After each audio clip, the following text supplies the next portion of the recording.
Mga Soke Loves, back to kusina na po ako. Medyo okay na po ako kumpara nung kahapon.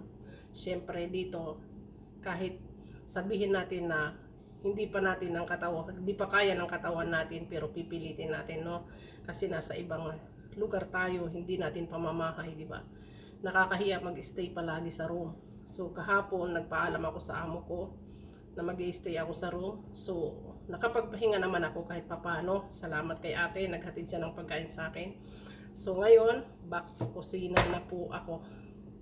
Na-miss ko ang kusina ko. Ay, thank you Lord. Ito po, magluluto na naman ako ng salmon, lunch ng aking busing dahil yung busing ko na lalaki lang ang nandito sa bahay ngayon. So, yun lang ang ipagluluto ko. Yung amo ko wala dito, yung babae umalis. So, medyo relax tayo ng konti kagagawa ng kape. So, yan lang po. Maraming salamat doon sa nagsabi po sa akin na magpagaling po ako. Maraming salamat po sa inyo. Stay safe po kayong lahat. God bless po sa ating lahat. Thank you.